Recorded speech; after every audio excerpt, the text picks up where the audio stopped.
예, 지난 24일 추락한 독일 저머닝스 여객기 사고가 부기장의 의도적인 추락으로 추정되면서 온 세계가 충격에 휩싸였습니다. 기장이나 부기장이 맘만 먹으면 언제든 대형 참사로 이어질 수 있다는 겁니다. 네, 이번 사고를 계기로 우리 국내 항공 시스템은 안전한 건지 되짚어봐야 할 것 같습니다. 아시아나 기장 출신인 정윤식 경운대 항공운항학과 교수 모시고 자세한 이야기 나눠보겠습니다. 예, 안녕하십니까. 어서 오세요. 예, 안녕하십니까. 자, 저희들이 방금 전에 리포트를 약간 보여드리면서 화면이 나갔습니다. 좀 참혹한 모습도 저희들 봤는데 일단 저머닝스 여객기 사고 부기장, 지금 사고를 일으킨 것으로 추정이 되는 사람 아니겠습니까? 이 사람의 시신이 발견이 됐다는데 당국은 부인을 했어요. 일단 왜 부인을 한 건지도 문제고, 만약에 발견이 됐다면 그 시신을 통해서 이번 사고의 어떤 경위를 조금이라도 알 수 있는지 그 부분이 좀 궁금한데 교수님.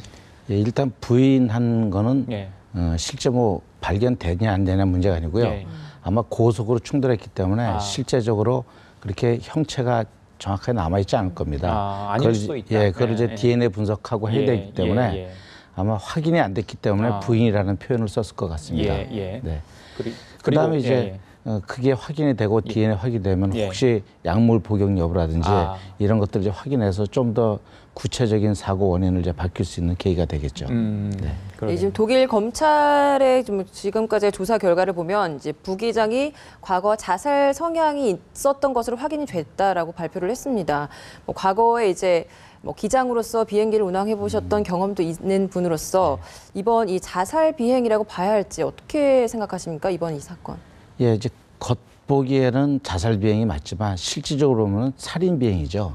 이거는 뭐 내부적인 테러에 준한 내용이기 때문에요. 그래서 이런 현 나온 자료를 보면 뭐 거의 자살 비행인 것처럼 표현이 되지만 아직도 사고 조사 끝나진 상태가 아니고 또 우리 국내의 사고 조사나 이 미국의 사고 조사 방식과 좀 틀리게 발표를 검찰에서 지금 하더라고요. 원래는 사고조사국에서 해야 되는데요.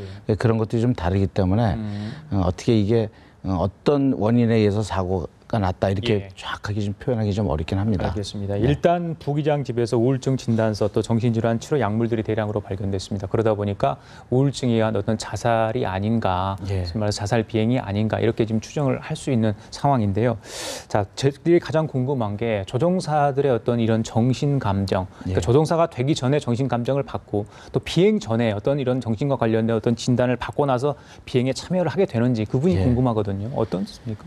예, 이제 일단 먼저 조종사가 되는 과정이 이제 군 출신들이 있고요. 그 다음에 자기가 스스로 면허를 따서 이제 입사하는 여러 과정이 있는데요. 군 출신 같으면은 군에서 최소한 3년마다 그 다면 인성 검사를 받습니다. 그래서 받고 또 조종사 간에 거의 가족적인 분위기로 이제 운영이 되기 때문에요. 그래서 별로 그런 거에 나타났더라도 쉽게 동료들이 파악할 수가 있죠. 그런 반면에 이제 약간 개인적 성향이 강한 이 서구에서는 그런 것들을 알기가 상당히 어려울 것으로 생각이 됩니다. 또 이게 의료 자료라는 게 개인 비밀 정보이기 때문에 이걸 쉽게 노출되지도 않고요. 그래서 국내 여건으로 볼 때는 이런 우울증이나 이런 게 없다고는 단정을 못합니다. 그러나 과거의 사례로 보면 치료가 된 분들만 투입하는 것으로 돼 있기 때문에요. 현재 그런 상황에서 문제가 없고 특히 한국적 문화 여건상 굉장히 이런 것이 좀 적다 이렇게 설명드리겠습니다. 그래요. 그렇다면 이제 국내 이제 우리 항공사들 여러 곳 많지 않습니까? 인척 항공사도 있고요. 국내 조종사들은 어떻게 지금 정신적인 문제를 해결하는지 그런 분들이 있을 거라고 보거든요. 사실은 비행한다는 굉장히 어떤 고난도의 기술이나 스트레스가 요하는 그런 직업 아니겠습니까? 어떤 식으로 이루어지는지 굉장히 좀 형식적으로 이루어진다 이런 이야기도 있더라고요. 이제 잘못 보면 그렇게 형식적으로 보일 수가 있습니다. 우리 그 MMPI라는 다면 인성 검사가요, 그냥 종이를 주고 한 500개 항목 중에 OX 이렇게 표시하는 거예요. 누가 보면 뭐 이런 설문이 다 있어. 내용도 보면 뭐 내가 어머니를 죽이고 싶다. 뭐 이런 설문이 있어. 뭐 말도 안 되는 소리야. 이런 걸 계속 이렇게 표시하는 거거든요. 그런 항목이 있습니까? 그럼? 많이 있습니다. 그게 500개 항목을 계속 반복적으로 해서 거의 속이지 못할 정도로 분석이 됩니다. 겉보기에는 상당히 단순한 것처럼 보이는데요. 그래서 그런 거를 가지고서 검사를 하고요. 그걸 얼마나 자주 하는 거예요, 그러면? 이제 실제 면허를 딸 때 이제 하고 신체 검사를 원래 할 때 의사들이 또 문진으로서 어느 정도 하긴 합니다. 그리고 또 한국적인 아까 말씀드렸지만 전체 조종사들의 60-70% 이상이 군 출신 조종사로 또 돼 있어서요. 과거에 자기가 같이 근무를 했고 했던 그런 선후배 관계라서요. 이런 내용이 있으면 또 얘기를 합니다. 그때는 기장, 부기장의 관계가 아니고 형님, 동생의 관계로서 또 얘기하고 또 조언을 받고 또 관리자들은 이런 것들을 이제 파악하기 위해서 항상 면담 내지는 지나가는 소리로 한마디 하면서 계속 또 파악하고 이렇게 비행 합니다. 직전에 갑작스럽게 어떤 스트레스 굉장히 받는 일이 생겼다. 그러면 내가 혼란스러움이 있을 것 같아요. 그 비행 전에 어떤 그런 정신적 상황으로 불안했을 때 그런 경우 비행을 허용합니까? 어떻게 테스트하는 장치가 있어요? 그냥 스스로 비행을 못하겠다 얘기를 합니다. 그럼 회사에서 항공사에서는 거기에 대해 별로 얘기를 안 합니다. 자연스러운 분위기니까. 그리고 그거를 대비해서 예비 조종사가 항상 대기하고 있습니다. 그래서 이런 일이 심지어 제 꿈자리가 나빴습니다. 그렇게? 그러면 알겠어, 빠져. 이렇게 딱 지시를 해서 교대를 시켜주고 있습니다. 이 정신적인 것도 문제지만 이 부기장이 시력 문제 때문에 또 뭐 어려움을 겪었다 이런 이야기도 지금 나오고 있거든요. 근데 이 조종사에게 있어서 시력 굉장히 중요한 부분 아닙니까? 그렇죠. 그렇습니다. 네, 근데 이런 사람인데도 이 조종을 시켰다 이 부분도 굉장히 문제가 될 것 같아요. 그러니까 이제 처음에 그 신차 검사 받을 땐 좋았다가 이제 점점 악화된 경우도 있기 때문에 이제 그렇게 파악하기 뭐하지만요. 그걸 대비해서 1년마다 60세가 넘으신 분은 6개월마다 신차 검사를 계속합니다. 그래서 시력 같은 경우는 옛날에는 뭐죠 좀 복잡했는데요. 지금은 교정 시력, 안경을 쓰던 안 쓰던 교정 시력일 경우에 1.0 이상을 요구를 하고 있습니다. 그래서 시력은 대부분 그렇게 되면 안경을 낄 경우에는 반드시 안경을 뭐 3개 이상 지참을 하고 다닌다든지 뭐 이런 게 이제 규정에 딱 있습니다. 그래서 그런 식으로 되고요. 근데 이분 같은 경우는 시력이 이제 점점 나빠지고 교정이 안 되니까 자기의 목표가 어떤 면에서는 좌절되는 거거든요. 거기서 오는 우울감이라든지 이런 강박 이런 게 아마 굉장히 컸던 게 아닌가 하는 생각이 듭니다. 그래요. 이 조종사분들은 굉장히 건강 문제 좀 중요할 것 같아요. 특히 장거리 노선 운행하신 분들은 굉장히 중요할 것 같은데 평소에 건강 관리 이런 거 어떻게 좀 체크를 하고 유지를 하는지 그 부분도 좀 궁금하거든요. 일단 해외 시차 문제 때문에 잠을 참 잘 자려고 노력을 합니다. 그리고 공복 문제 때문에 식사를 굉장히 신경 쓰고요. 그 외에는 스포츠 센터라든지 아니면 이제 로드 워킹 같은 걸 해서 계속 뛰는 거라든지 또 테니스 또 다치는 게 굉장히 또 좀 큰 문제를 발생시킬 수 있거든요. 그래서 이제 조종사들이 골프 많이 친다는 소리가 그렇게 격하지 않은 오랜 시간 할 수 있는 골프라든지 이런 것들을 많이 하고 있습니다. 그렇군요. 꾸준히 운동을 하고 있는 거군요. 예전에 제가 이제 러시아에 잠깐 있었는데 러시아 조종사들은 음주 직전에 좀 피곤감을 잊기 위해서 약간의 술을 이렇게 좀 마시는 경우도 있더라고요. 그런 경우는 전혀 허용이 되지 않는 거 아닙니까? 지금 몇 년 전까지만 해도요. 프랑스 조종사는 조종석에 이제 식사가 들어갈 때 포도주도 들어갔습니다. 그거는 뭐 술로 안 치고 그냥 음료수의 그런 개념이었는데 그게 이제 법이 바뀌면서 일체 음주는 이제 알코올은 안 되게 돼 있는데요. 우리나라 경우도 어쨌든 일체 음주는 지금 허용되지 않고 있습니다. 그래요. 자, 그리고 이번에 이제 그 부기장이 안에 있으면서 기장이 잠깐 화장실 다녀왔잖아요. 근데 문을 열어주지 않아가지고 결국 이제 어떤 제어할 수 없는 그런 상황이 벌어졌어요. 그렇죠. 이 9.11 테러 이후에 이 테러를 막기 위해서 조종실에 어떤 그런 장치를 해서 들어갈 수 없는 상황이 벌어졌는데 그렇다면 그 외에 그러니까 문으로 들어갈 수 있는 다른 방법은 전혀 없는 겁니까? 안에 어떤 시건 장치가 돼 있다면서요?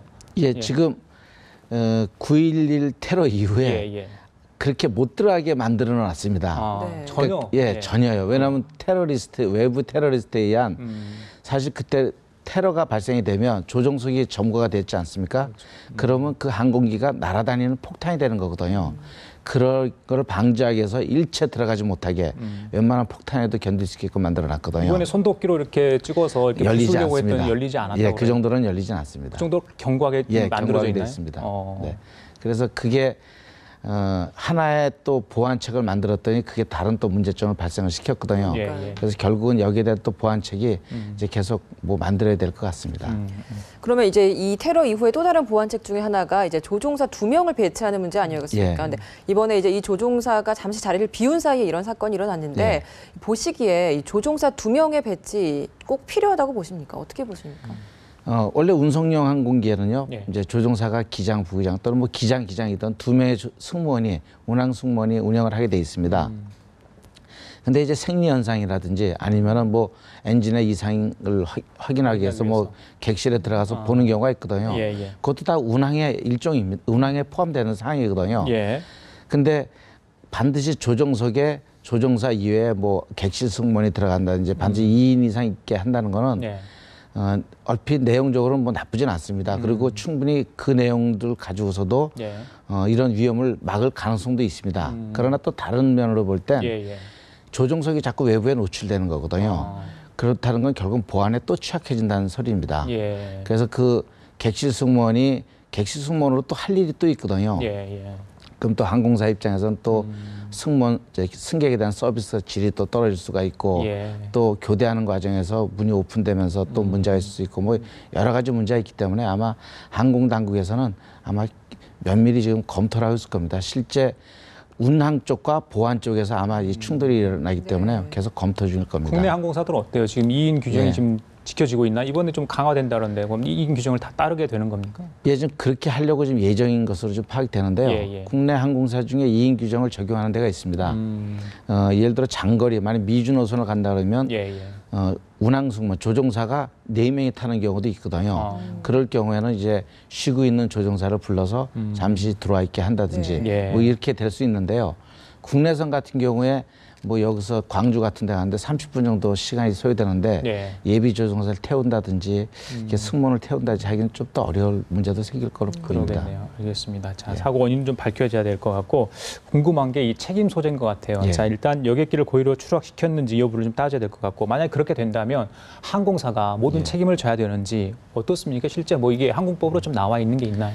예, 일단 이 내용적으로 만약에 자살 비행이다 되면요. 예, 예. 뭐 자살 비행 아니라 사고가 나면 예. 뭐 제작사랑 연결되는 것도 있지만 자살 비행으로 났을 경우에는 항공사가 전적으로 책임질 가능성이 큽니다. 예. 배상액 산정 예. 같은 건 어떻게? 네. 배상액은 현재 우리 수정 몬트리올 협약에 가입이 된 나라 같은 경우는요. 예, 예. 지금 현재 약 11만 3천 불, 3천 SDR. 네. 그러니까 SDR이라는 게 이제 원어로 표현하면 스페셜 드로우 라이트라고요. 특별 인수권입니다. 아. 이거를 각 나라별로 그 환산을 합니다. 지금 현재 US 달러 같으면 0.66달러가 1 SDR이 되고요. 예. 뭐 이런 식으로 환산을 하다 보면 예. 지금 현재 11만 SDR 정도 되면은 달러로 친다면 한 14, 5만 불 정도. 그럼 원화로 치면 한 11억 5천 정도 되지 않을까 생각하고요. 그거는 사고의 원인이나 이런 거에 관계없이 사망했을 경우에 주는 액수입니다. 예. 그 이외에 이제 나는 이거 가지고 안 된다. 네. 항공사가 책임을 져라 해서 할 때는 그때 법원의 소송에 의해서 배상을 요구하게 됩니다. 그렇군요. 알겠습니다. 예. 예, 마지막으로 좀 우리나라 국민들도 이제 비행기를 탈 때 좀 많이 불안할 것 같아요. 예. 이런 위급 상황이 됐을 때 좀 예. 안전 수칙이나 그리고 좀 예. 주의할 점 있으면 좀 설명해 주십시오. 제일 큰 안전수칙은 승무원의 지시에 따르는 건데요. 예. 이번 같은 경우는 승무원이 불안하니까 그러니까 조종석 안에서 이런 예. 일을 저희들 알 수 없잖아요. 그게 이제 승객들은. 문제거든요. 예. 그래서 이거는 항공사의 사실은 이제 의무를 다해야 되겠죠. 뭐 훌륭한 조종사, 인성이 맞는 조종사를 언제든지 검증하고 또 아까 말한 그 다면 인성 검사의 예. 그런 수준 척도를 좀 높여서 예. 좀 더 좋은 이제 탐색이 될 수 있도록 하고 하는 그런 것들을 해서 이 승무원뿐만 아니라 예. 승객들에게 국민들에게 안심을 시켜야 되는 게 항공 당국뿐만 아니라 항공사의 의무라고 하도록 하겠습니다. 알겠습니다. 이번 사고를 계기로 좀 총체적인 점검을 좀 해볼 필요가 있겠네요. 예, 그렇습니다. 예, 알겠습니다. 자, 지금까지 전 아시아나 기장 출신이시죠. 정윤식 경운대 항공운항학과 교수와 함께 얘기 나눠봤습니다. 말씀 잘 들었습니다. 고맙습니다. 감사합니다.